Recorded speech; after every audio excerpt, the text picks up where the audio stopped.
शंकर के मंदिर में प्रतिदिन जाने वाले को और एक और चीज अपने स्मरण में रहे, अगर शिव के मंदिर नहीं जा सकते तो अपने घर में जो शिवलिंग है उस पर जल चढ़ाओ।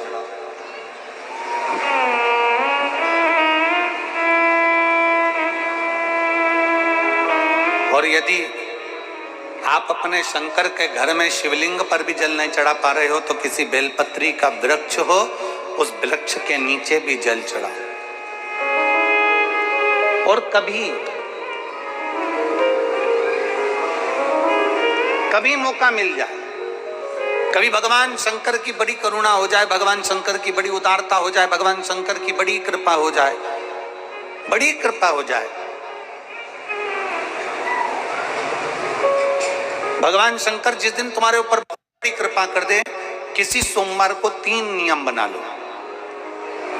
जिस दिन मेरा भोले बाबा तुम पर कृपा कर दे उस दिन सोमवार का एक नियम बनाओ कि महीने का एक सोमवार मुझे ऐसा करना है, 3 नियम धारण करना है महीने के सोमवार को। पहला, सुबह जाकर शंकर भगवान को 1 लोटा जल चढ़ाना है।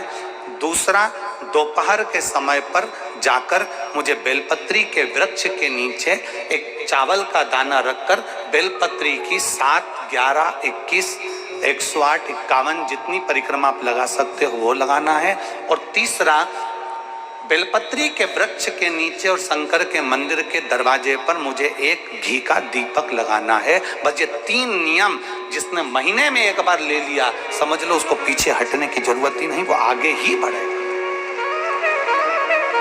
महीने के किसी एक सोमवार का ऐसा नियम बना लो कि मुझे 3 नियम धारण करना है। महीने के किसी भी एक सोमवार को, हम ये नहीं कहेंगे कि तुम सोमवार 5 पढ़ रहे हैं तो 5 को करो, 4 पढ़ रहे हैं तो 4 को करो, 3 पढ़ रहे हैं तो 3 को करो।